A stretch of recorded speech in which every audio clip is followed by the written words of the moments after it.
아멘. 오늘 우리에게 주신 하나님 말씀은 갈라디아서 1장 6절부터 12절까지 말씀입니다. 갈라디아서 1장 6절부터 12절까지 말씀입니다. 제가 한 절 읽고 우리 성도님들 한 절 읽고 교독하겠습니다. 여러분을 그리스도의 은혜 안으로 불러주신 분에게서 여러분이 그렇게도 빨리 떠나 다른 복음으로 넘어가는 데는 나는 놀라지 않을 수 없습니다.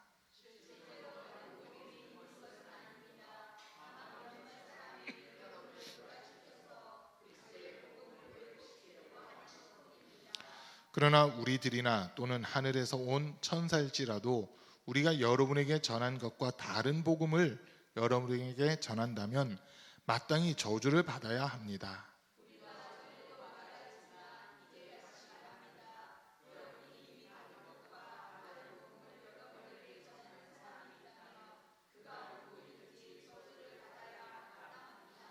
내가 지금 사람들의 마음을 기쁘게 하려 하고 있습니까? 아니면 하나님의 마음을 기쁘게 해드리려 하고 있습니까? 아니면 사람의 환심을 사려고 하고 있습니까? 내가 아직도 사람의 환심을 사려고 하고 있다면 나는 그리스도의 종이 아닙니다.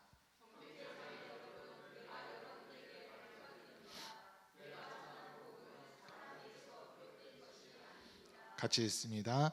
그 복음은 내가 사람에게서 받은 것도 아니요 배운 것도 아니요 예수 그리스도의 나타나심으로 받은 것입니다. 아멘. 오늘 또 이 금요 기도에 함께 참여하신 우리 모든 성도님들 삶 속에 주님이 주시는 신령한 은혜와 은사와 복이 늘 충만할 수 있기를 주님의 이름으로 간절히 축복합니다. 오늘 읽은 말씀, 이번 주간 우리가 적그리스도 또 거짓 선지자들에 대한 그런 말씀들을 계속 좀 듣고 있습니다. 주일날은 이제 우리 감리교단에서 정한 이단들에 대해서 좀 이렇게 말씀을 드렸고, 그리고 수요일에는 영을 다 믿지 말고 그 영이 하나님께 속했는지 그것을 분별해야 된다라고 하는 그런 말씀 들었습니다. 그 영은 두 종류로 딱 나눠져 있는데 하나님께 속한 영, 하나님의 대적하는 영, 딱 이 두 종류로 나눠져 있다라고 하는 그런 말씀과 함께 우리가 이제 그 영적인 존재들이, 영이라고 하는 존재가 우리의 생각과 우리의 행동을 이렇게 이끌어 나가는데, 거기서 이제 우리 혼적인 부분에서 어떤 영을 선택할 거냐, 육신의 생각을 선택할 거냐, 영의 생각을 선택할 거냐, 그것을 결정한다고 하는 이런 말씀들도 좀 들었습니다. 그리고 이제 오늘 우리가 읽은 말씀에는 이제 제일 중요한 단어가 있다면 복음이라고 하는 단어를 가지고 오늘 좀 설명을 하려고 합니다. 오늘 읽은 말씀 6절과 7절 말씀 잠깐 다시 보면은, 여러분을 그리스도의 은혜 안으로 불러주신 분에게서 여러분이 그렇게도 빨리 떠나 다른 복음으로 넘어가는 데는 나는 놀라지 않을 수 없습니다. 실제로 다른 복음이 있는 것은 아닙니다. 다만 몇몇 사람이 여러분을 교란시켜서 그리스도의 복음을 왜곡시키려고 하는 것뿐입니다 라고 하는 이런 이야기를 합니다. 지금 이 갈라디아 교회에 다른 복음을 전하는 사람들이 있었다라고 하는, 지금 그게 전제가 되어 있습니다. 여러분 혹시 복음이 뭐라고 생각하십니까? 복음. 네. 자, 이제 우리가 복음 이렇게 하는데 막 어떤 분들은 장난을 많이 치신 분들은 볶음이라고 막 얘기하잖아요. 마태 볶음, 마가 볶음 막 이렇게 얘기하는데, 복음이라고 한 말 자체를 이렇게 놓고 복된 소리라는 뜻이거든요. 한자로는 복된 소리, 그리고 영어로는 가스펠이라고 그렇게 표현합니다. 굿뉴스 내지는 가스펠 이렇게 표현하는데, 가스펠이라고 했을 때 우리가 흔히 복음성가들 이런 것들을 가스펠 찬양이다 뭐 이렇게 이야기를 하는데, 가스펠 이 단어 자체가 사실은 합성을 하고 그러더라고요. 갓 플러스 스펠, 이게 두 단어가 합쳐진 건데, 갓 하나님, 그리고 스펠 이거는 목소리라고 하는 그런 의미가 있대요. 그래서 하나님의 목소리 뭐 이런 의미로 이렇게 많이들 이야기하는데, 흔히 이제 복음이라고 우리가 또 번역을 하기도 합니다. 복음이라고 번역을 하는데, 그 복음이 뭐냐, 이걸 사실 우리가 알아야만 되는 거거든요. 우리 신약 성경에서 보면 마태복음, 마가복음, 누가복음, 요한복음 이렇게 4개의 복음서들이 기록되어 있습니다. 이제 좀 이 성경 외적으로 뭐 외경 내지는 위경이라고 하는 그런 책들도 있는데, 그 중에 이제 뭐 또 도마 복음서라고 하는 것들도 있고 유다 복음서라고 하는 것들도 있어요. 그건 이제 우리 성경에 들어오지 못한 거는, 그게 혹시 실제로 예수님의 제자인 도마라든지 예수님의 동생인 유다가 기록했다 하더라도 이제 성경에 들어오지 못할 만한 이유들이 있다는 거거든요. 그게 첫 번째 조건, 한 3가지 정도 조건이 있어야 돼요. 이 성경에 들어올 수 있는데, 첫 번째는 사도성입니다. 사도성.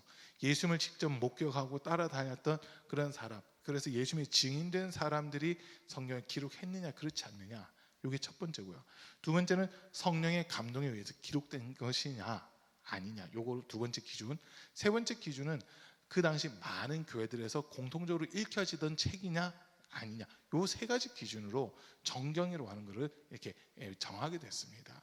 지금 우리가 가지고 있는 이 성경은 초대교회 당시에 이 3가지 기준을 다 충족시켰기 때문에 이렇게 들어와 있는 거거든요. 그러니까 도마복음 같은 경우는 초대교회 당시에 쓰여졌다 하더라도 많은 교회에서 보편적으로 읽혀진 책이 아니고 특정한 교회들만 이렇게 읽혀진 책이다 보니까 복음서 안에, 성경 안에 들어오지 못했다라고 그렇게 볼 수 있는 그런 부분들입니다.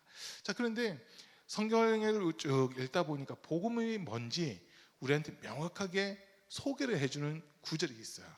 로마서 1장 1절부터 4절까지 우리 한번 읽어볼게요. 한번 띄워주세요. 로마서 1장 1절부터 4절까지를 제가 한 절 읽고 우리 성도님들 한 절 읽고 교도합니다. 예수 그리스도의 종 바울은 사도로 부르심을 받아 하나님의 복음을 위하여 택정함을 입었으니,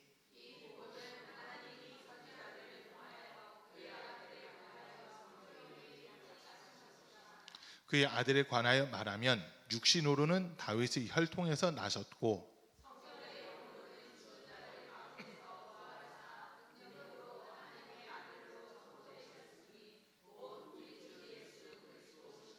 아멘. 5절로 한번 띄워주실래요? 1장 5절. 예, 4절까지 딱 하면 될 것 같아요. 그만 읽은 말씀에서 보면 하나님의 복음이라고 말이 제일 처음 나와 있고요. 그리고 2절에서는 그 복음이 뭐냐, 하나님의 아들이신 예수 그리스도에 관한 예언들, 이렇게 기록되어 있습니다. 그리고 그 예수 그리스도가 누구시냐고 했을 때 하나님의 아들로서 육신이 있고 이 땅에 오셨고 십자가에서 죽으셨으나 3일 만에 부활하신 분이시다라고 하는 이 이야기를 지금 하고 있습니다. 그러니까 복음을 딱 정리를 한다면 예수님이 우리를 구원하기 위해 이 땅에 오신 것과 또 십자가에서 고난당하시고 부활하신 것, 죽으시고 부활하심으로써 우리를 구원하는 그 길이 열렸다라고 하는 것을 우리가 증언해 준 것, 이게 복음입니다. 다른 복음이 없다는 말은 이제 여기서부터 시작이 되는 거거든요. 교회 내에 가만히 들어온 사람들이 있다는 거예요. 갈라디아서 2장 4절 말씀 한번 띄워주세요. 갈라디아서 2장 4절인데요. 한번 같이 읽어봅니다. 이는 가만히 들어온 거짓 형제들 때문이라. 그들이 가만히 들어온 것은 그리스도 예수 안에서 우리가 가진 자유를 엿보고 우리를 종으로 삼고자 함이로되, 자유한 자를 종으로 삼고자 거짓된 자들이 가만히 들어왔다는 거예요. 거짓 형제들이 가만히 들어와서 이 복음을 이제 훼손하는 그런 일들이 일어났다라고 그렇게 소개를 하고 있습니다.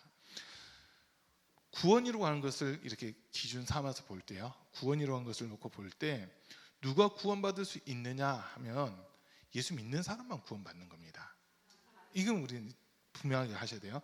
예수님을 믿는 사람들, 예수님을 구주로 영접하고 예수님의 하나님의 아들이시라고 하는 것을 분명하게 인정하는 믿음 가진 사람들만 구원을 받을 수 있습니다. 그래서 사도행전 4장 12절에서는 구원받을 만한 다른 이름을 우리에게 주신 적이 없다고 하는 그 이야기를 이렇게 하는 거거든요. 또 한번 같이 읽습니다. 시작.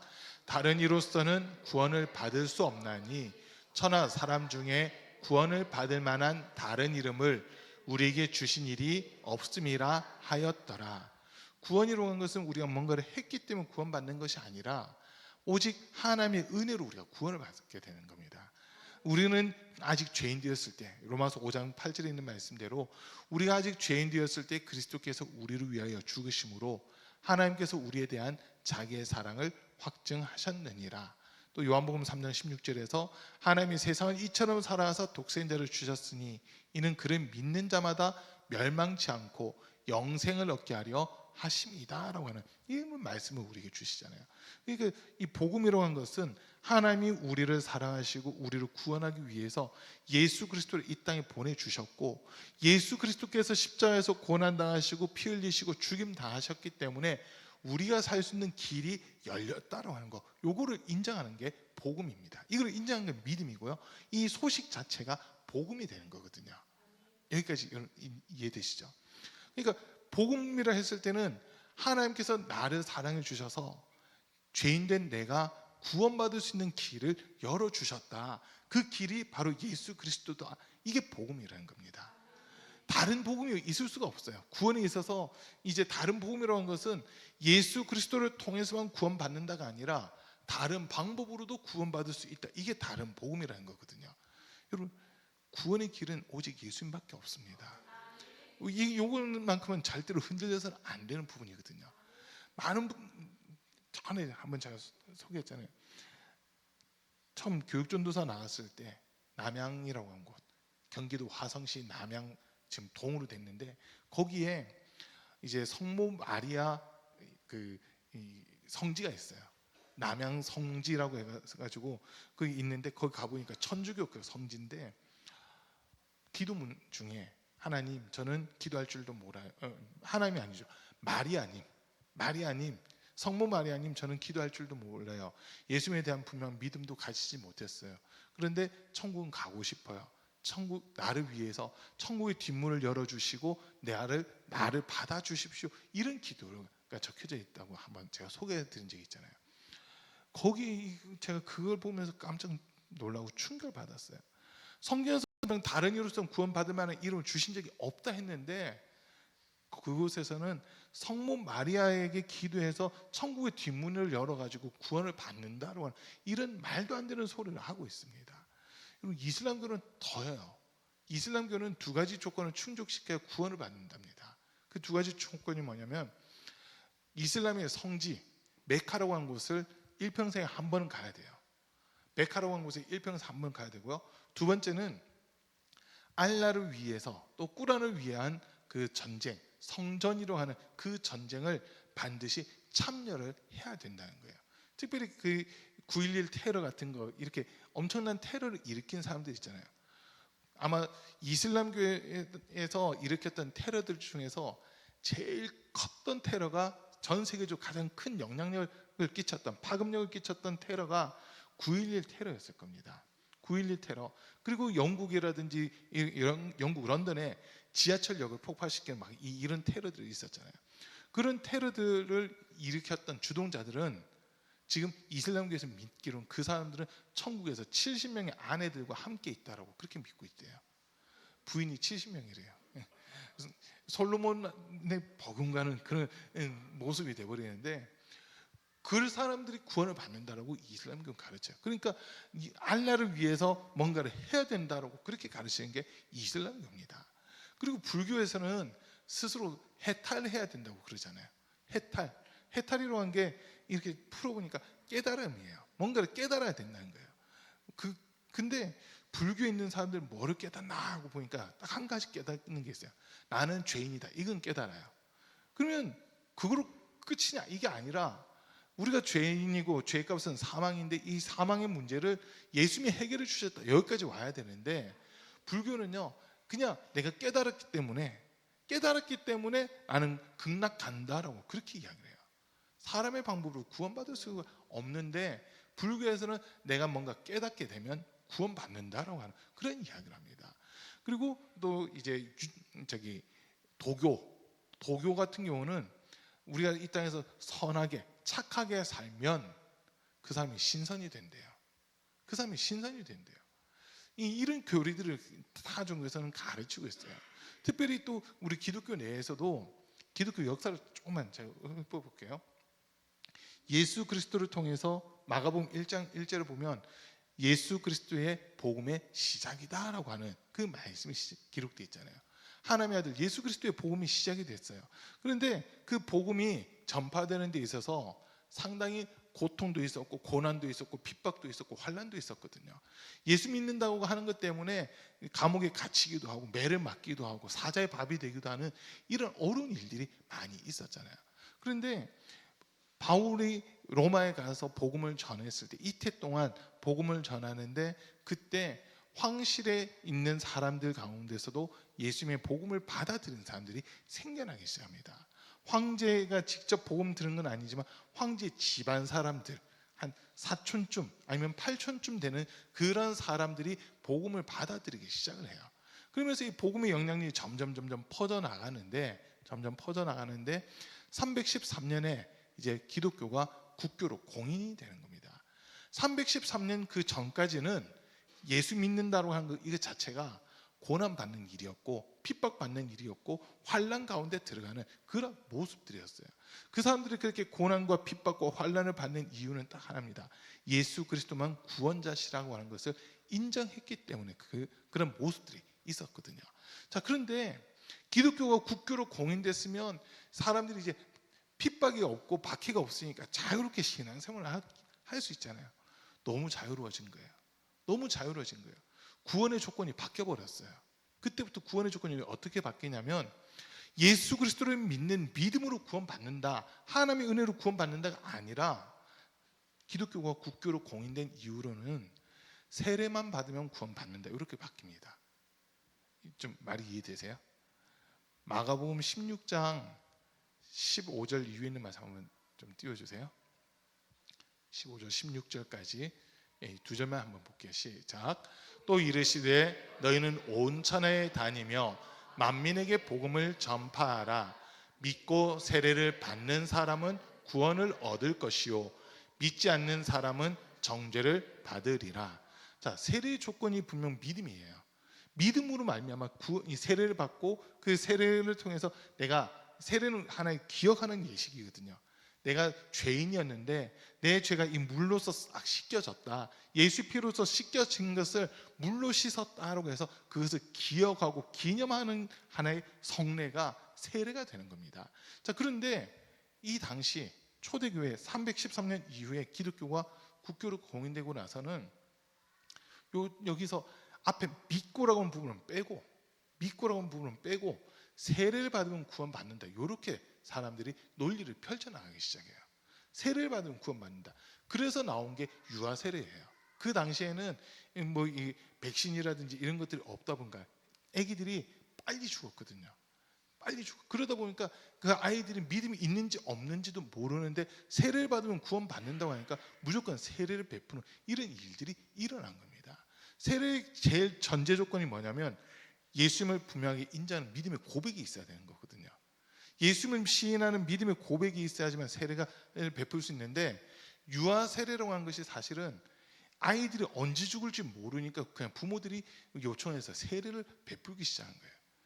근데 그 전제가 아까 말씀드렸잖아요. 믿고 세례를 받아야 되는데 믿고라는 부분은 빠지고 세례를 받으면 구원받는다. 요 논리가 펼쳐지다 보니까 313년부터는 세례를 받으면 구원받는다. 그래서 믿음이 있든 없든 세례만 받으려고 하는 이런 모습들이 많이 나타나게 된 겁니다. 그리고 이제 나이가 들어서 노안이 오거나 이래서 병드는 분들 있잖아요. 그런 분들도 그 당시에는 원래 세례가 물에 완전 잠기는 그런 세례였는데 병든 사람이 어떻게 물에 들어갔다가 나올 수 있느냐 해가지고 병상 세례를 하면서 오늘날처럼 약식 세례를 이렇게 점점 바뀌어가는 거예요. 그러니까 병원에 있는 사람, 병들어 지금 죽어가는 사람, 그 사람도 살리고자 하는 그 가족들의 마음은 있는데 그분이 예수님을 믿는지 안 믿는지도 모르고 그냥 세례만 받으면 구원받는다. 이것 때문에 병석에서 그냥 세례를 베푸는 이런 일들이 사실 많이 일어났다는 거예요.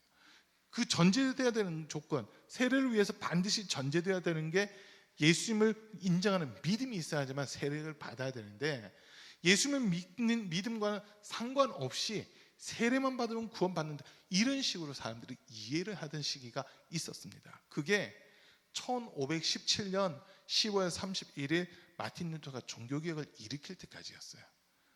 마틴 루터가 종교개혁을 일으킬 때까지 약 1200년이라는 시간 동안 그런 사상이 기독교계에 딱 자리를 잡고 있었던 겁니다. 그러다 보니까 교회 내에 어떤 일들이 일어나느냐, 거짓된 것들이 계속 판을 치기 시작한 겁니다. 거짓 가르침, 다른 복음이라는 것이 전파되기 시작해요.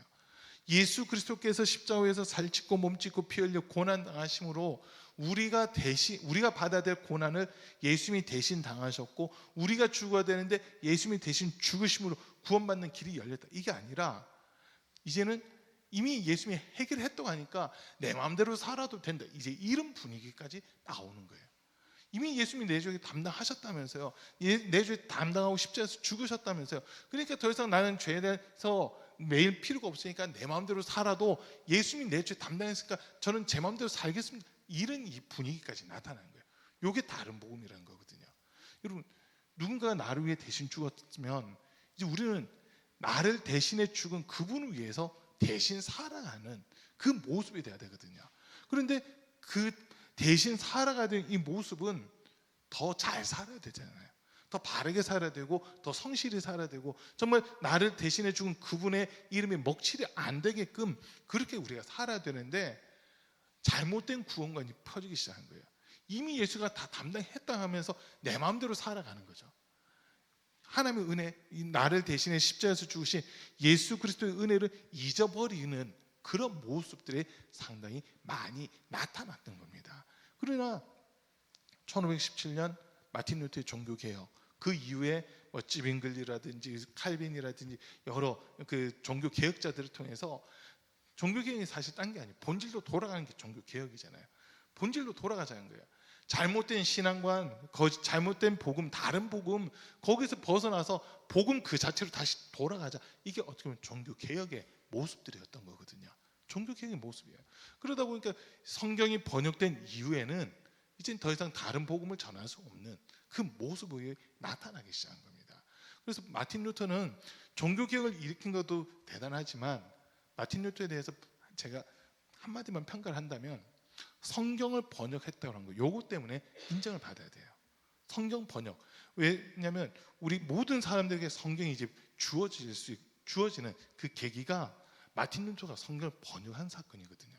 마틴 루터가 성경을 번역함으로써 모든 사람들이 자기의 언어로 된 성경을 읽을 수 있는 그 길이 열리잖아요. 성경을 읽어 나가면서 하나님의 뜻을 알아가기 시작하고 하나님의 뜻을 분별해 나가는 이런 모습들이 나타나기 시작했던 겁니다. 그래서 복음이 우리에게 전파될 때, 우리나라가 이 기독교 복음에 있어서 가장 독특한 나라 중 하나가 우리나라예요. 선교사들이 들어오기 전에 성경이 먼저 들어온 나라가 우리나라입니다. 이런 나라가 없어요. 그러니까 대동강에서 공식적으로는 1885년 4월 5일 날 아펜젤러 선교사님, 우리 감리교 아펜젤러 선교사님과 장로교 언더우드 선교사님이 선교사 타이틀로 공식적으로 우리나라에 들어온 첫 번째 선교사님들입니다. 자, 그런데 그 전에 토마스 선교사님이 대동강을 건너서, 그러니까 중국 쪽에서 우리나라로 들어오려고 하다가 들어오자마자 사실 죽어요. 들어오자마자 참수형을 당해서 죽게 됩니다.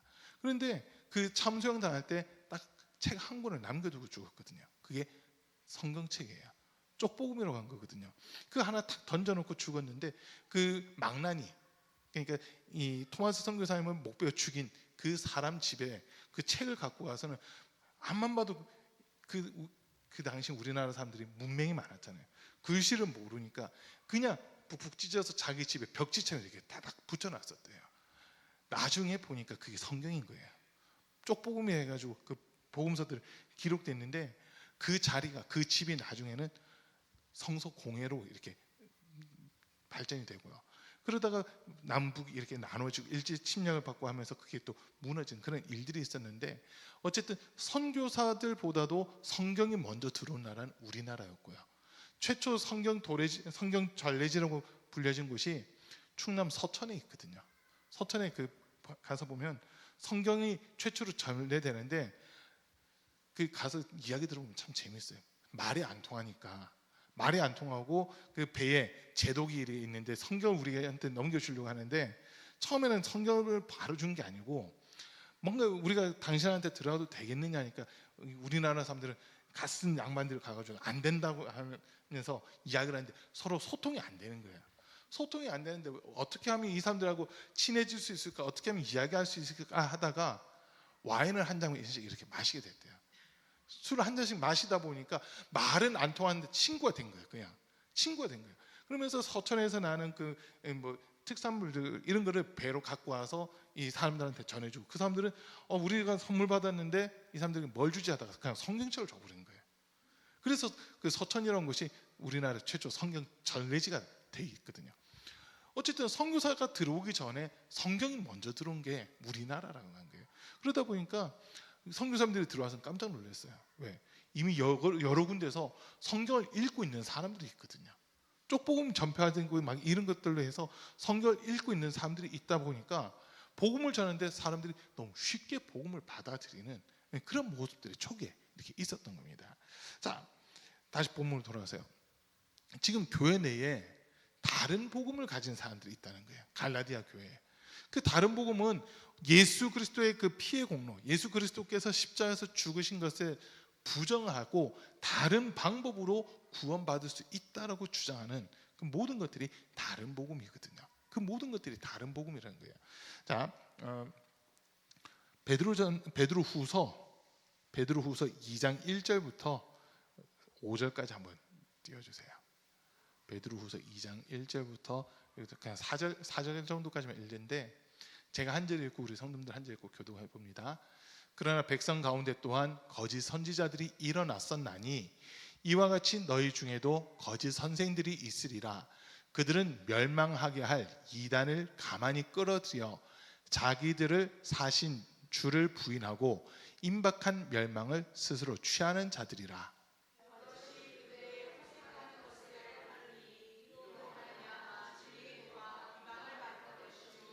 그들이 탐심으로써 지어낸 말을 가지고 너희로 이득을 삼으니 그들의 심판은 옛적부터 지체하지 아니하며 그들의 멸망은 잠들지 아니하느니라.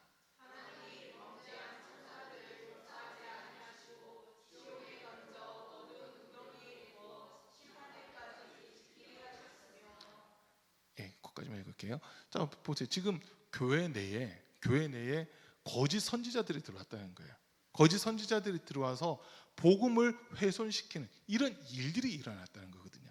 베드로도 그것을 본 거예요. 베드로도 그런 모습을 봤고 유다도 비슷하게 그 모습을 봤고 교회 지도자들마다 보니까 복음을 전파를 했는데 가만히 들어온 사람들, 조용히 몰래 들어와서 그 교인인 것처럼 행하는 그런 사람들이 교인들 사이에 다른 복음을 전파하는 이런 일들이 일어나고 있다는 거예요.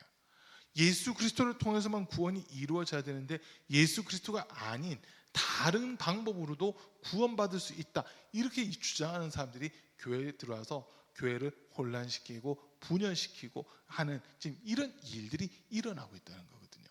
여러분, 근데 우리가 분명하게 성경은 우리한테 구원의 길은 예수님밖에 없다고 하는 것을 명확하게 알려주고 있는 겁니다. 자, 로마서 1장 16절 17절 말씀도 한번 보겠습니다. 로마서 1장 16절 17절 같이 읽습니다. 시작. 내가 복음을 부끄러워하지 아니하노니 이 복음은 모든 믿는 자에게 구원을 주시는 하나님의 능력이 됨이라.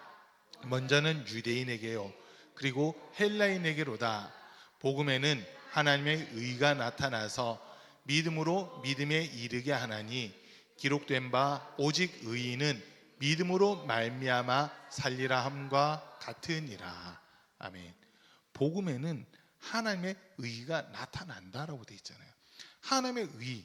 그러니까 여기서 이제 중요한 게 우리의 의냐 하나님의 의냐 이 부분이거든요. 복음에는 하나님의 의가 나타난다는 거예요. 예수님께서 이 땅에 육신 입고 오셨고 죄인들을 위해서 십자가에서 고난당하시고 살찢고 몸찢고 피 흘려 죽임 당하셨으나 3일 만에 부활하셨다는 이 복음이 하나님의 의라고 하는 겁니다. 그러니까 사람의 방법으로 구원을 받는 것이 아니라 하나님의 방법으로 우리가 구원을 받게 되는데 그 방법은 독생자인 예수 그리스도를 십자가에서 죽임으로써 우리가 구원받을 수 있는 그 길을 열어주셨다는 거거든요.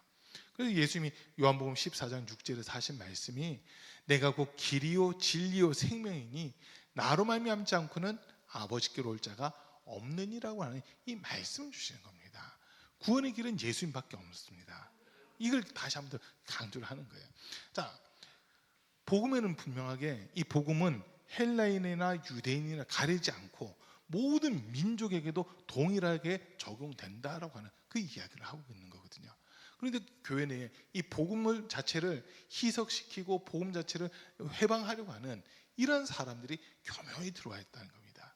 교묘히. 수요일 날도 잠깐 말씀드렸잖아요. 악한 사단, 마귀가 자기 자신을 광명의 천사로 가장해서 나타나는 게 전혀 이상하지 않다고 했잖아요. 교회 내에서도 지금 이 자리에는 다른 복음 가지신 분은 안 계시겠지만 혹시 난 다른 복음 갖고 있다 있으세요? 그럼 나셔도 되는데 다른 복음은 없어요. 다른 복음은 없어요. 복음이라고 하는 것은 하나님이 우리를 구원하신다, 이게 자체거든요. 예수 그리스도를 통해서만 우리를 구원하신다잖아요. 아까 우리가 베드로후서 1장 2장에서 읽었던 말씀처럼 우리를 사셨다는 거예요. 값주고 우리를 사셨다는 거예요. 아까 베드로후서 2장 다시 한번 띄워주세요. 베드로후서 2장 1절부터였죠. 아까 여기 1절 보세요. 그러나 백성 가운데 또한 거짓 선지자들이 일어났었나니 이와 같이 너희 중에도 거짓 선생들이 있으리라. 그들은 멸망하게 할 이단을 가만히 끌어들여 자기들을 사신 주를 부인하고, 자기들을 사신 주, 우리를 사신 주님을 부인한다는 거예요. 그리고 임박한 멸망을 스스로 취하는 자들이다 되어 있잖아요. 요한계시록 5장 9절도 한번 띄워주세요. 요한계시록 5장 9절입니다. 같이 읽을게요. 그들이 새 노래를 불러 이르되 두루마리를 가지시고 그 인봉을 떼기에 합당하시도다. 일찍이 죽임을 당하사 각 족속과 방언과 백성과 나라 가운데에서 사람들을 피로 사서 하나님께 드리시고, 보세요. 사람들을 피로 사서 하나님께 드리셨대요. 그러니까 앞에서 얘기한 대로 예수님이 우리를 사셨는데, 하나님이 우리를 사셨는데 무엇으로 사셨느냐? 예수의 피로서 우리를 값주고 사셨다고 한 거예요. 예수의 피로 우리를 값주고 샀는 그것을 우리가 인정하는 믿음으로만 구원을 받을 수 있는데, 교회에 가만히 들어온 사람들, 거짓 선지자들, 거짓 선생님들, 이 사람들이 그 예수의 피의 공로를 인정하지 못하게끔 하는 다른 복음을 전한다는 거예요. 그러다 보니까 교회 내에 어떤 일들이 일어나느냐? 소위 율법주의자들이 일어나는 겁니다. 예수 그리스도의 피의 공로로 구원받는다가 아니라 율법을 지켜 행해야 구원받는다, 이런 사람들이 나타나기 시작해요. 그리고 이 당시 이단들, 영을 알아야 구원받는다, 이런 이야기하는 사람들이 교회 안에 들어왔다는 거거든요. 이 당시 성경이 기록됐던 그 당시 1세기 무렵에 최고의 이단들은 영지주의자들이었습니다. 영적인 것을 알아야만 구원받는데요. 지식적으로 머리로 그 영적인 것을 알면 구원받는다, 이게 그 영지주의자 이단이거든요. 근데 그 이단들 오늘날 구원파랑 똑같아요. 그냥 오늘날 구원파랑 똑같다고 보시면 돼요. 요한계시록에 나와 있는 니골라당 똑같은 모습이에요. 이미 구원 받았으니까 이 땅에 사는 동안 내 마음대로 살아도 된다, 죄 지어도 되고 주일 안 지켜도 되고 11조 안 해도 되고 예배 안 드려도 구원받는다, 이렇게까지 이야기하는 사람들이에요. 그러니까 그 사람들이 들어와서 교회를 막 흐트러 놓으니까 예배가 폐해지는 거죠. 기도가 없어지는 거예요. 전도 안 해도 된다는 거예요. 사람들이 죄를 짓는데도 괜찮아, 그 정도는 하나님이 용서해 주시는 거야, 그 정도 죄는 하나님이 그냥 눈 감아 주시는 거야 라고 하면서 얼렁뚱땅 넘어가려고 하는 이런 모습들이 많이 나타나는 거거든요. 진짜 우리의 그러니까 예수님을 인정하는 믿음이 있다면, 진짜 예수님이 나를 대신해 십자가에서 죽으신 것이 인정된다면요, 우리는 히브리서 12장을 다시 읽으셔야 돼요. 자, 히브리서 12장 1절 말씀 먼저 한번 띄워주세요. 히브리서 12장 1절 2절을 읽을게요. 2절. 자, 같이 읽습니다. 믿음의 주요 또 온전하게 하시는 이 예수를 바라보자. 그는 그 앞에 있는 기쁨을 위하여 십자가를 참으사 부끄러움을 개의치 아니하시더니 하나님 보좌 우편에 앉으셨느니라. 예수님은 우리를 구원하는 그 일 때문에 십자가에서 죽는 것조차 마다하지 않으셨다는 거예요. 그 주님을 우리는 바라보자는 거예요. 주님 바라보고 있는 사람은 어떻게 살아야 되느냐? 히브리서 12장 4절입니다. 히브리서 12장 4절 같이 읽습니다.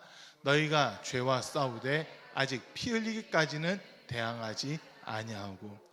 어디까지 싸워야 되냐면 피 흘릴 때까지 죄와 싸워야 된다고 하는 지금 이 이야기를 하고 있잖아요. 내가 구원받았어요. 죄의 값은 사망인데 이 사망을 예수님이 대신 짊어지셨지만 이제 우리가 이 땅에서 살아가는 동안은 우리 원죄, 구원받지 못하게 했던 그 죄의 문제는 예수님의 죽음을 인정하는 그 믿음으로 해결이 됐어요. 그러나 원죄가 없어졌다 하더라도 하루하루 살아가면서 우리가 짓는 죄들이 있잖아요. 소위 자범죄라고 하는 죄가 있잖아요. 그 죄와도 계속 싸워 나가야 된다는 겁니다. 이 죄와도 싸워 나가야 돼요. 그러니까 죄가 두 종류가 있는데 성경을 쭉 읽어보면 하나는 영생에 이르지 못하는 죄가 있어요. 이게 예수님을 믿지 않는 죄. 예수님을 믿지 않는 죄는 우리가 절대 영생에 들어갈 수 없습니다. 그리고 두 번째 죄는 죄라고는 할 수 하는데 사망과는 상관없는 죄가 있다는 거예요. 내가 믿음은 가지고 있어요. 예수님을 믿는 믿음은 있어요. 그런데 우리가 사람이다 보니까 실수할 때도 있잖아요. 실수할 때도 있어요. 그리고 소위 세상에서 말하는 법들, 교통법규가 됐든지 뭐 형법에 돼 있는 어떤 법이 됐든지 그 중 하나를 우리가 범했다 하고 지옥 가는 게 아니라 그 죄를 범했다 하더라도 그 죄까지도 회개할 마음을 우리가 가져야 되는 거거든요. 그런 죄들은 여러분 혹시 교통법규 위반했다고 그 사람이 지옥 간다 해보세요. 그럼 이 천국 갈 수 있는 사람 아무도 없을걸요? 저 교통법규 위반해서 딱지 몇 번 뗐거든요. 수련복 할 때 교회 차 끌고 다니고 막 했는데 집 앞에다 차 세워놨다가 주차 위반 새벽 6시까지인가 이렇게 세워도 되는데 밤에는 세워도 되잖아요, 도로에. 그런데 토요일 같은 날 새벽기도 없다 보니까 이 순찰차가 돌아다니면서 찍어가지고 스티커 몇 번, 딱지 몇 번 뗀 적이 있었어요. 아, 그때 속상하더라고요. 한 달 월급 90만 원인데 교회에서 교통법규 위반한 사람이 있으면 자기가 벌금 내라 이래가지고 와, 그 범칙금 5만 원짜리 한 번씩 날라오면 막 헉 할 때가 있었거든요. 막 그랬지. 그리고 그때 나왔던 차들은 속도 110에서 이렇게 리밋 걸리는 게 없었잖아요. 속도 제한 장치가 없었잖아요. 그러다 보니까 고속도로에서 한 번씩 과속을 할 때가 있었어요. 예. 교회 차로 제일 많이 밟아봤던 게 140까지 밟아봤는데 봉고차가 140까지 밟아봤는데 스티커 한번 그것도 또 떼어가지고 시속 100 구간에서 130 얼마를 나가가지고 벌금 좀 세게 나왔더라고요. 그 과태료 한번 낸 적도 있었어요. 아, 그리고 또 술 먹을 때 이 얘기는 안 할래요. 이 얘기는 덕되는 게 아니라서. 어쨌든 그런 이야기들이 적용시킨다고 해보세요. 곧 교통법규 어겼다고 범칙금 내면 사실 끝나는 건데 그것 때문에 지옥 못 간다. 그러면 얼마나 억울합니까 우리가 신호 못 봐서 위반할 때도 있고 막 나도 모르게 과속을 해가지고 진짜 애매하게 과속할 때가 있거든요. 애매하게 과속할 때가 있어요. 시속 100km 구간이라 하더라도 한 시속 107, 108 정도까지는 안 지키더라고요. 107, 108까지는 거의 안 지키고 웬만하면 110까지도 안 지킨다고 하는데 111, 112 돼가지고 지켰을 때 괜히 막 억울한 그런 것들도 있잖아요. 그런데 그게 만약 구원의 조건에서 벗어났다 이런다면 구원받을 수 있는 사람 아무도 없게 되는 그 모습이 되는 거거든요. 그런 법규 어겼다고 우리가 구원 못 받는 건 아니에요. 무슨 말인지 이해되시죠? 진짜 구원받지 못하는 죄는 예수님을 인정하지 않는 죄, 예수님을 믿지 않는 죄가 구원에 이를 수 없는 죄고 그 외 나머지 죄들은 구원과는 크게 상관은 없어요. 사실 다른 사람과의 관계에서 범하는 죄가 있다 하더라도 그거는 다시 내가 미안하다 하고 정식으로 사고를 하면 넘어갈 수 있는 그런 부분들이 많이 있잖아요. 뭐 교통법규 위반했다 범칙금 내면 돼요. 과태료를 내든지 범칙금을 내면 돼요. 뭐 건축을 하다가 법을 위반했을 수도 있어요. 그럼 그에 대한 벌금 같은 걸 내면은 그거에 대해서는 더 이상 묻지는 않는 거거든요. 그러니까 이 세상에서 사람과 사람 사이에서 일어날 수 있는 죄들은 사실 우리가 구원받는 것과는 크게 상관없어요. 어떻게 보면은 구원과 상관 있는 사람과의 관계 속에서도 구원과 상관이 있는 부분도 있습니다. 그 부분들은 뭐냐, 나 때문에 다른 사람들이 믿음의 자리에서 떨어졌다. 그거에 대해서는 주님이 책임을 물으시겠죠. 그에 대해서는 책임을 물으시는 거예요. 예수님 말씀대로 하면 그런 사람은 연자맷돌 메고 차라리 물에 빠져 죽는 게 더 낫다고 하시는 그런 말씀도 있는데, 다른 사람들의 마음에 상처 주는 거 말고 다른 사람들의 소위 시험 들게끔 해서 믿음의 자리에서 떨어뜨리는 행위, 이런 거 말고는 사람과의 웬만한 관계들은 구원과는 크게 상관없는 그런 죄가 된다는 거예요. 그러나 성경 우리에게 말하기를 그런 죄까지도 우리가 싸워 나가야 된다는 거거든요. 죄를 범할 수는 있겠지만 그럼에도 불구하고 죄를 안 지으려고 죄와 싸우려고 하는 이 모습들은 우리에게 반드시 있어야 된다고 하는 겁니다. 이 부분 좀 이해되시나요? 여러분, 제일 중요한 거는 절대 예수님 부인하면 안 되는 거예요. 절대로 예수님 부인하시면 안 돼요. 예수님이 나를 위해 십자가에서 죽임 당하셨고 나에게 영원한 생명 주기 위해 부활하셨습니다. 요거만큼은 절대 흔들려서는 안 되는 겁니다. 예, 요거만 한 가지만 우리가 굳건하게 지키면 이 땅에서 어떤 죄를 지었어도 하나님 용서해 주실 수 있고 우리 영혼을 구원해 주실 수 있다는 거거든요. 그래서 고린도전서 1장 18절 말씀을 보면 십자가의 도가 멸망한 자들에게는 어리석은 것이지만 구원받은 우리에게는 하나님의 능력이 된다라고 이렇게 우리에게 알려주고 있는 겁니다. 여러분, 십자가의 도, 죄 없는 예수님이 우리를 구원하기 위해 이 땅에 육신이 입고 오셨으며 우리의 죄를 대신 뒤집어 쓰시고 나 대신 십자가 죽임 당하신 거예요. 더 정확하게 내 죄가 예수님을 때렸고 내 죄가 예수님을 찔렀고 내 죄가 예수님을 십자가 못 박았고 내 죄가 예수님의 옆구리 창을 찔렀다고 하는 것만 우리가 정확하게 인정을 하잖아요. 그럼 그 피가 우리를 덮어서 우리 모든 죄를 덮어주고 가려서 우리가 영생에 이르게끔 해주신다라고 하는 겁니다. 여러분, 단순히 사람한테 잘해 이런 게 구원의 조건이 아니라 예수 피의 복음만 우리가 구원받을 수 있는 유일한 조건이 되는 겁니다. 나 교회 다녀요, 예수님을 믿어요. 예수님 어떤 부분을 믿습니까? 물어보세요. 어떤 분들은 예수님이 오병이어로 5천 명 먹인 사건, 그런 초자연적인 사건에 대해서 저는 인정합니다. 그거 인정하는 믿음 좋아요. 그러나 그게 우리를 구원에 이르게 하는 건 아닙니다. 그게 우리를 구원에 이르게 하는 게 아니에요. 예수님이 참 선생으로서 우리에게 하나님의 말씀을 가르쳐 주시고 우리가 이 땅에서 어떻게 살아야 될지 가르쳐 주신 참으로 훌륭한 선생님임을 제가 믿습니다. 그게 우리를 구원에 이르게 하는 건 아니에요. 진짜 우리가 구원에 이르게 하는 거는 딱 한 개밖에 없습니다. 예수님이 내 죄를 담당하시고 십자가에서 죽임 당하셨으나 부활하신 것을 내가 믿습니다. 요거 한 가지가 우리를 구원에 이르게끔 하는 유일한 방법이라는 거거든요. 그런데 지금 이단 사상 가진 사람들, 소위 잘못된 다른 복음을 가진 사람들이 교회 내 교묘히 들어와가지고 믿음 있는 성도들을 미혹하고 흔들고 있는 그런 시대 속에 우리가 살아가고 있습니다. 우리가 살아가고 있어요. 자, 교회 내에서 지금 이단들이 엄청나게 활동하고 있다고 했잖아요. 자, 여러분, 여호와 증인들, 지금 전 세계적으로 제일 많은 이단은 여호와 증인이에요. 여호와 증인들, 그 사람들 가르침대로 살면 구원 받을 수 있을까요? 그 사람들 예수님 부인합니다. 예수님 인정하지 않아요. 예수님은 하나님이 보내신 자 중 한 사람이다라고만 이야기하지 예수님이 구원자가 아니다라고 이야기를 하더라고요. 그러면 성경대로 한다면 그 사람들은 구원 받을 수 없어요. 신천지 요한계시록에 나와 있는 이긴 자, 예수님을 나타내는 거거든요. 요한계시록에서 이긴 자는 예수님을 나타내요. 근데 그 신천지는 이만희가 이긴 자래요. 구원받을 만한 다른 이름을 주신 적이 없다고 했는데 예수님의 그 이름이 있어야 될 자리에 예수님 이름은 온데간데 없고 이만희라고 하는 이름 갖다 놨어요. 거기 무슨 구원이 있습니까? 거기 구원 없습니다. 하나님의 교회요, 살아있는 하나님까지 죽이고 이제 엉뚱한 하나님 세워놨잖아요. 안상홍이 하나님이라면서요. 안상홍, 상자랑 홍자가 넓은 상자에다가 넓은 홍자래요. 그러면서 요한계시록을 보면 예수님의 1장에서 예수님의 모습을 나타낼 때 그의 눈은 불꽃과 같고 그의 입은 달려난 검, 그 입에서 양날 검이 나오고 머리카락은 빛난 주석 같고 발도 주석 같고, 그런데 그 목소리는 많은 물소리 같다 막 이런 표현이 나오잖아요. 안상홍이라는 이름이 예수님의 그 많은 물소리 뭐 이걸 나타낸다고 그러거든요. 근데 그 하나님이 죽었어요. 20년 전인가 30년 전에 그 하나님 죽었잖아요.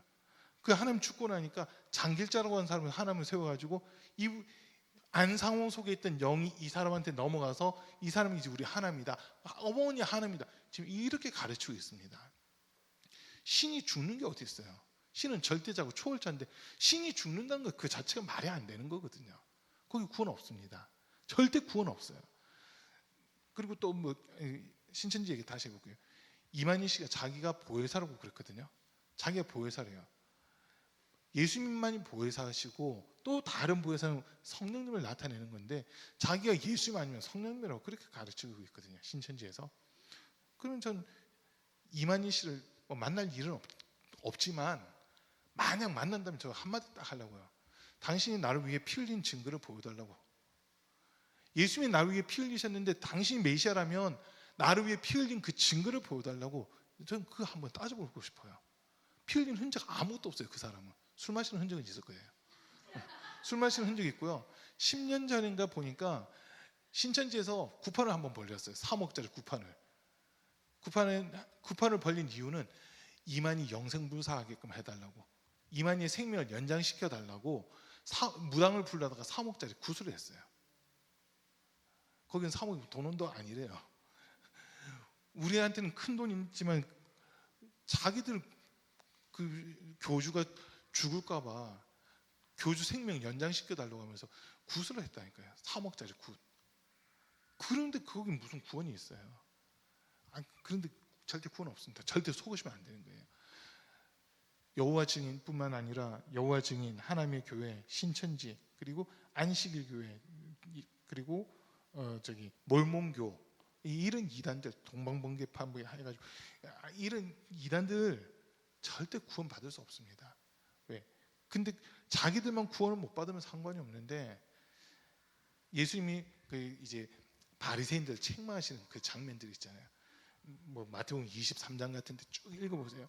자기들만 구원 못 받는 게 아니라 구원 받으려고 몸부림치는 사람들 길까지 가로막아서 너희 여기 가면 안 되라고 하면서 그 사람들의 길을 가로막는 그런 행위를 하는 사람들이 있다는 거예요.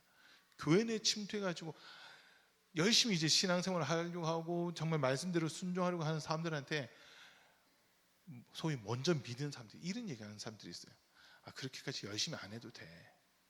그렇게까지 열심히 안 해도 돼. 그렇게까지 부르짖지 않아도 돼라고 하면서 있잖아요. 믿음 생활을 하려고 하고 진짜 주님의 은혜를 사모하는 그 사람들의 뭔가 하려고 할 때 소위 찬물 끼얹어가지고 주님 앞에 가까이 나가지 못하게끔 만드는 그런 사람들도 있거든요. 그런 사람들이 지금 다른 복음 전하는 사람들 아닌가요? 주님 언제 오실지는 알지 못하잖아요. 그러면 하루라도 빨리 우리가 구원받을 수 있는 그 모습으로 우리 스스로 만들어 놔야 되는데 그렇게 몸부림치는 사람 보면서 자기가 안 하니까 하려고 하는 사람까지 그렇게 안 해도 돼. 소위 천천히 가자 이런 사람들이 있다니까요. 그 사람들은 다른 복음을 가지고 있는 사람들이라는 거예요. 여러분, 근데 오늘 말씀에서 분명히 우리에게 일러줍니다. 다른 복음은 없어요. 오직 예수 그리스도만 구원의 방법이고 예수 그리스도만 구원의 길이기 때문에 예수님을 인정하는 믿음으로써 우리는 구원에 이르게 되는 겁니다. 교회 내에서 이거 말고 만약 딴 거 가르친다, 다 이단이라고 보셔야 돼요. 다 적그리스도라고 보셔야 돼요. 제가 몇 년 전부터 이렇게 뉴스를 보면서 너무 속상한 일들이 있더라고요. 교회와 관련돼 가지고 뭐 교회와 관련된 뉴스 치고 좋은 뉴스는 거의 없잖아요. 거의 없어요. 근데 더 속상한 거는 전에 잠깐 말씀드렸어요. 성탄절 날 예수님이 우리를 구원하기 위해 이 땅에 오신 그날, 교회 입장에서 어떻게 보면 최고의 축제 날이잖아요. 최고의 축제 날이잖아요. 하나님의 말씀, 하나님의 사랑, 하나님의 뜻을 바르게 전해야 되는 이 강단에 죄송해요. 승려를 불러다가 안예배 시간에 성탄 축하 예배드린 그 시간에 목사님이 설교하는 게 아니라 승려가 와서 뭐라고 해야 돼요? 이 불교에서 하는 거 뭐죠? 아무튼 불교식 설교를 한대 보세요. 그 말 안 되는 거잖아요. 그 말 안 되는 거잖아요. 뭐 설법이라고 하나요? 아무튼 불교에서 설법이라는 것 같은데 설법을 하고 있으면 안 되잖아요. 이 강단은요 엄청 무서운 곳이에요.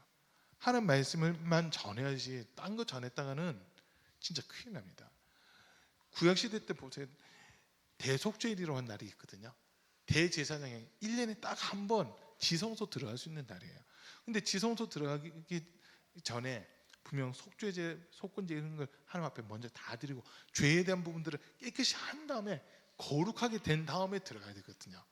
그런데 그런 제사를 드리고 했음에도 불구하고 대제사장들이 하나님 앞에 온전히 회개하지 못했거나 이러면 분명 속죄제 드렸다 하더라도 들어가서 죽는다니까요.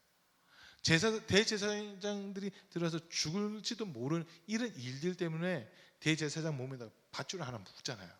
그래서 밧줄 중간중간에 이제 방울들을 달아서 들어갔는데 시간이 한참 됐는데도 나오지 않을 때 밖에서 줄 한번 당겨보는 거예요. 당겨봐요. 그러면 반응이 탁탁 오니까 안에서 살아있으면 나 살아있다고 다시 반응을 해주는 거예요. 땡그랑 소리가 나겠죠. 그런데 밖에서 탕탕 하고 당겼는데 안에서 아무런 반응이 없어. 그럼 그 사람이 이미 죽은 거거든요. 그러면 몸에 맨 밧줄 쭉 당겨서 사람들이 지성소에 못 들어가니까 제사장들이 지성소에 못 들어가니까 밧줄을 그냥 쭉 당겨가지고 시체를 수습해야 되는 이런 일들이 있잖아요.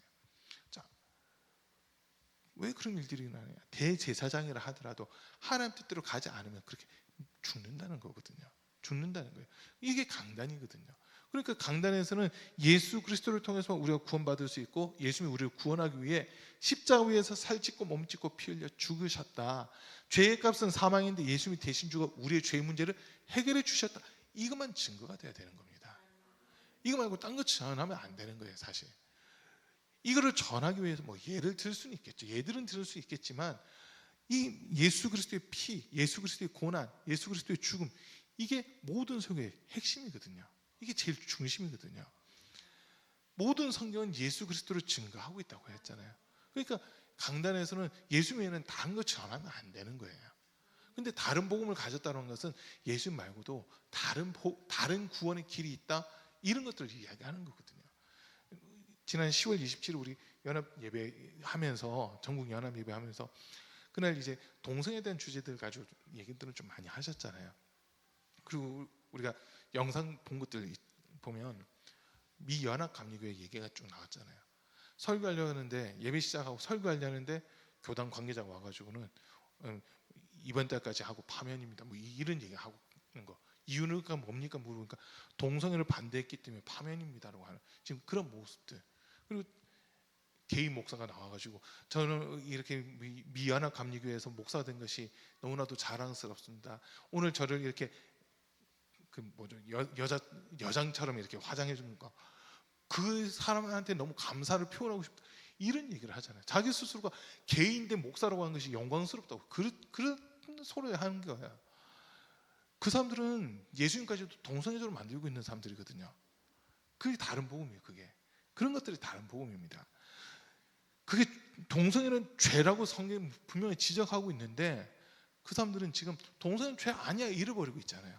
동성애는 죄가 아니야. 이건 사회적으로 같이 우리가 공유해야 될 부분이 이루고 있는데 거기 어떻게 구원의 역사가 있을 수 있느냐는 거예요. 예수님은 이 죄와 싸우려고 십자가에서 죽임 당하셨거든요. 예수님은 우리에게도 말씀하시잖아요. 피 흘리기까지 죄와 싸우라고 말씀하시는 겁니다. 여러분 예수 피 아니고는 구원받을 방법이 없잖아요. 예수님은 우리를 살리려고 이미 죽으셨어요. 그럼 우리도 예수님을 위해 살아야 되고 예수님 때문에 살아야 되고 예수님 때문에 죽는 그 일들까지도 있어야 된다는 거거든요. 그게 진짜 믿음입니다. 마지막 시대가 되면 우리 주님이 진짜 믿음 있는 사람이 어디 있느냐 그거 찾고 계시거든요. 경건의 모양은 있으나 경건의 능력을 부인하는 자들 그들에게서 돌아서라고 우리에게 말하고 있잖아요. 모양만 그리스도인이 아니라 진짜 예수 그리스도의 복음을 가지고 있는 그런 참된 성도가 되셔야 되는 겁니다. 그 사람만 구원받을 수 있는 거거든요. 지금 마지막 때가 되다 보니까 혼란스러워요. 너무 혼란스러워요. 고린도전서 2장에서 보면 영적인 일은 영적으로만 분별이 된다라고 하는 이 말씀을 우리에게 주시거든요. 성령을 통해서만 영적인 것은 분명히 깨달을 수 있어요. 그런데 요즘 죄송해요. 한국 교회를 볼 때 정말 안타까운 것 중 하나가 교회 모양은 있는데 성령의 역사들은 부인하는 그런 교회들이 많아지고 있다는 거예요.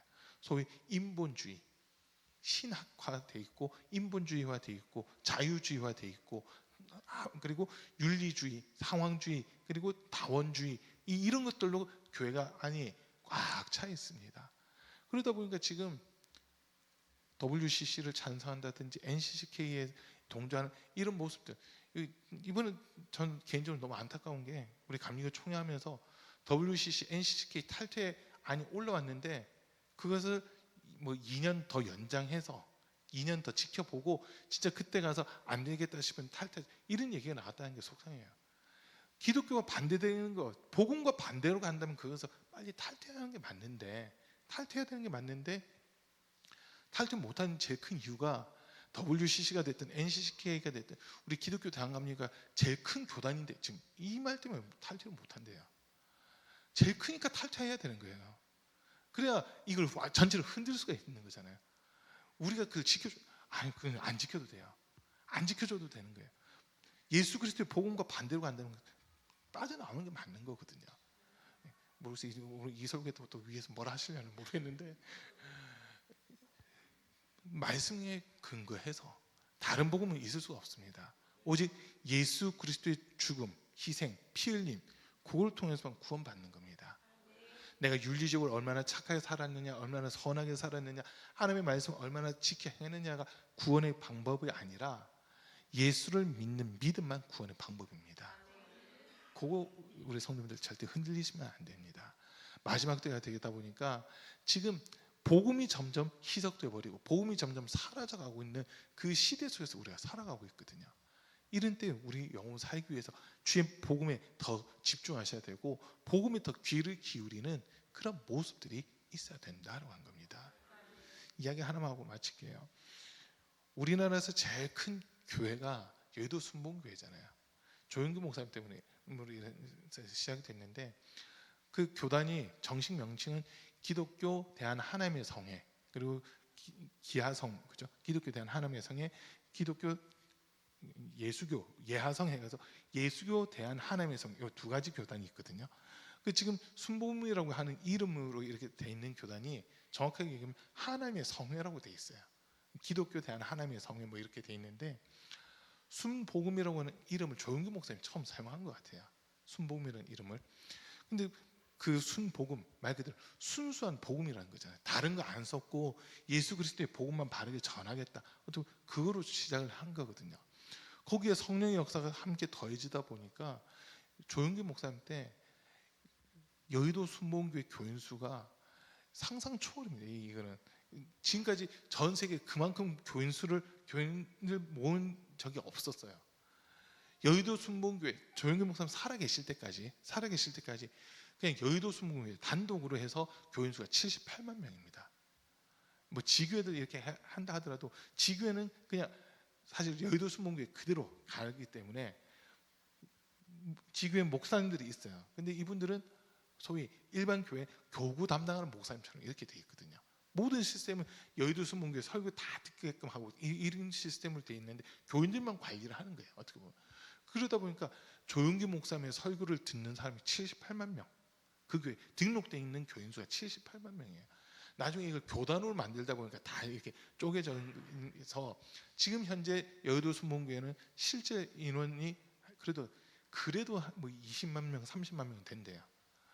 나머지는 다 독립을 시킨 거죠. 다 독립을 시키면서 교단을 이렇게 만든 건데, 어쨌든 순수 복음을 전한다로 하다 보니까 사람들이 그 복음의 순수성 이것 때문에 막 몰려드는 그런 일들이 있었다는 거거든요.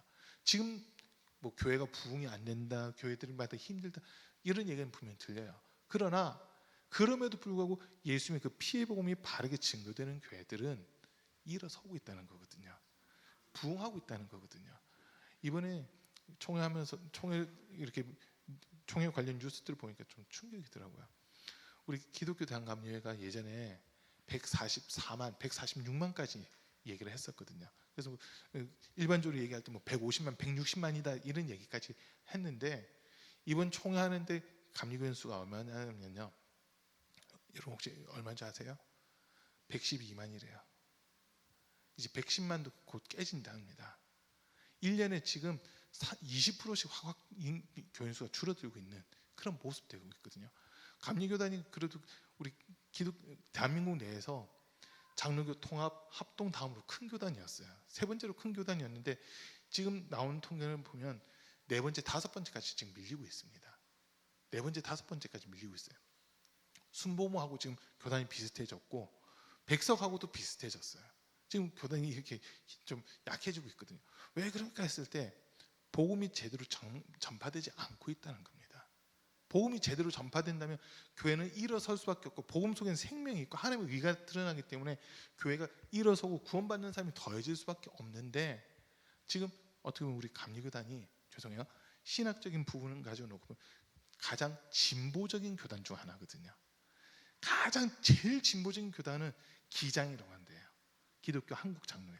거기에 제일 진보적이고 그 다음에 감리교예요. 감리교. 그러다 보니까 이게 복음이 아닌 다른 것들로 이렇게 가려고 하는 모습도 없잖아요. 있거든요. 그러나 그런 배경이 있다 하더라도 그 교회에서 예수 그리스도의 복음이 바르게 증거되고 있다면 그 개교회적인 부분에서 보면 복음이 바르게 증거되고 있는 교회는 일어서고 있고 부흥하고 있고 구원받는 사람들이 더해가는 이런 모습들은 분명히 있습니다. 그래서 우리 가운데 교회도 구원받는 사람들이 날마다 더하는 그런 은혜가 있길 바라는데 그러기 위해서는 우리 성도들이 바른 복음을 가지고 있어야 되는 겁니다. 바른 복음을 가지고 있어야 되고 이 강단에서도 바른 복음이 증거되고 다른 복음이 증거되면 안 되고 바른 복음이 증거될 때 하나님이 주목하신 거예요. 이 교회 봐. 가운데 교회는 복음을 바르게 전하고 있네. 예수 피의 복음을 바르게 전하고 있네. 여기는 생명 있는 교회야. 내가 영혼들 붙여줘야 돼. 이 교회는 일어서야 돼. 음부의 권세가 들어오면 안 돼. 천군 천사들 더 보내서 이 교회 일어설 수 있도록 부흥할 수 있도록 얘들아 일을 해라 하고 주님이 명령하실 거거든요. 우리 그 모습 기대하셔야 됩니다. 모양만 있는 교회, 죽은 교회가 아니라 진짜 우리 영혼을 살리는 교회, 살아있는 교회로 우리 가운데 교회가 일어서야 됩니다. 그거는 복음의 능력밖에 없어요. 다른 복음, 미혹된 가르침이 아니라 바른 예수 그리스도의 복음만 바르게 증거되면 하나님께서 교회를 세워주시는 겁니다. 그 은혜가 우리 가운데 교회에 가득하고 또 우리 성도님들의 삶도 예수 그리스도의 그 피의 공로로 말미암아 생명력 있는 복된 삶이 될 수 있기를 주님의 이름으로 간절히 축복합니다. 우리 찬양 하나 하고 기도하겠습니다. 세상의 유혹 시험이 같이 찬양합니다.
주를 찬양 주를 찬양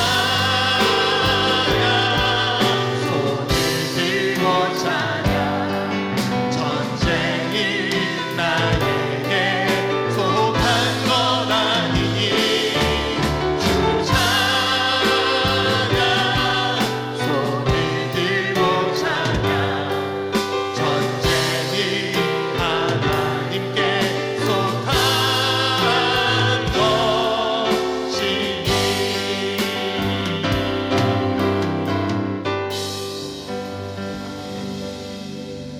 이제 우리 같이 기도하실 때 다른 복음이 우리 안에 침투하지 못하도록 주님 지켜주십시오. 강단에서부터 바른 복음이 증거되게 하시고 정말 복음이 생명력 있고 능력이 있어서 우리 영혼을 살리고 오직 우리가 주님께만 집중할 수 있는 그런 은혜를 믿음을 덧입혀달라고 세상 소리 세상 유혹 듣는 것이 아니라 하나님의 말씀 쫓아가는 우리가 되게 해달라고 그동안 하나님의 말씀보다 다른 소리에 우리가 귀를 기울였다면 이 죄를 이것은 용서해달라고 기도하시고 정말 복음이 우리 안에서 하나님의 의를 드러내고 우리를 생명으로 이끄는 능력들이 나타나게 해달라고 이 시간 주의 세 번 부르고 함께 기도합니다. 주여